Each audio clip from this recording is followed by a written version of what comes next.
Assalamu alaikum, bonjour et bienvenue à tous. J'espère sincèrement que vous allez tous bien.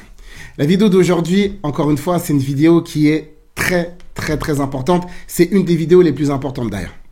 Est-ce que Dieu a-t-il réellement révélé ou bien inspiré les 4 évangiles?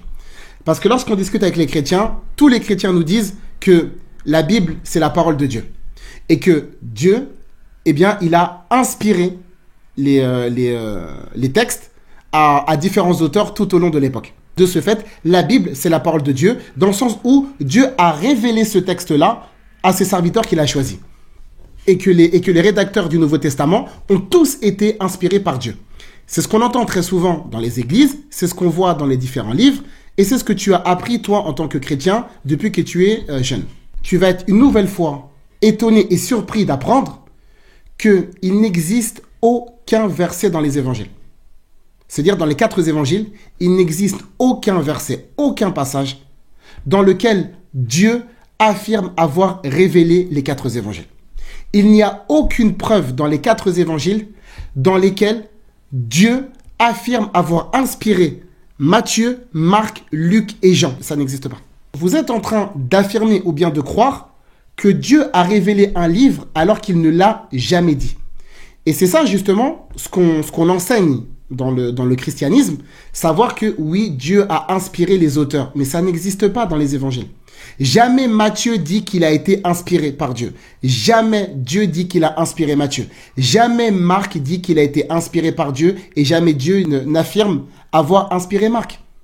Si on prend par exemple l'exemple de Luc, est-ce que Luc a-t-il, oui ou non, été inspiré par Dieu? Eh bien, nous allons consulter les propos de Luc lui-même. Puisque beaucoup ont entrepris de composer un récit des faits qui se sont accomplis parmi nous, tels que nous les ont transmis ceux qui, dès le commencement, ont été les témoins oculaires et sont devenus serviteurs de la parole. Donc là, en fait, ici, Luc, il est en train de s'exclure tout simplement. Il reconnaît que lui, en fait, il fait pas partie des témoins oculaires. Donc Luc, en fait, il est clair. Dès l'introduction de son texte, il affirme qu'il n'était ni apôtre, ni témoin oculaire, et encore moins qu'il était inspiré par Dieu. Mais jamais Luc a dit que c'est Dieu qui l'a inspiré. Au contraire, il est tout simplement en train d'écrire une lettre à un ami. C'est comme si moi, par exemple, demain, j'écris une lettre à mon frère, ou bien, je ne sais pas, à un ami à moi. Et que ensuite, au fur et à mesure du temps, il y a des personnes qui arrivent à retrouver cette lettre-là. Et puis ensuite, ils vont dans des lieux et des monuments et disent « Oui, regardez, voici la lettre révélée par Dieu à notre frère Saint Ismaël. » Alors que moi, à la base, j'écrivais à un ami. Et j'ai jamais dit que j'ai été inspiré par qui que ce soit. Et en fait, justement, la grande question qui va se poser, c'est qui est-ce qui a donné autorité au texte des évangiles comme étant un livre inspiré? J'ai bien dit les évangiles. Je parle au pluriel. J'ai dit les évangiles, je n'ai pas dit l'évangile. Attention.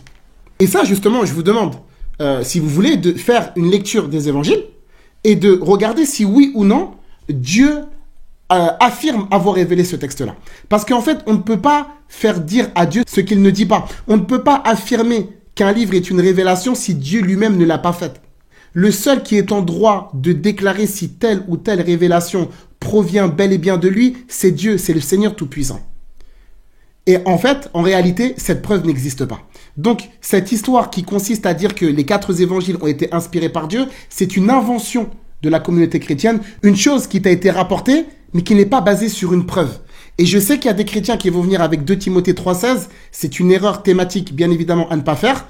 Il y a d'autres personnes qui vont venir aussi avec un verset écrit par Pierre, et encore une fois, ce n'est pas une preuve que le texte des 4 évangiles ont été inspirés par Allah subhanahu wa ta'ala. J'espère que cette vidéo vous aura été utile, profitable et bénéfique. Et j'espère également qu'elle va vous permettre de réfléchir et de commencer à lire par vous-même et d'arrêter d'écouter et de croire tout ce qu'on vous dit. Celui qui mérite le plus d'être cru et écouté, c'est Allah subhanahu wa ta'ala.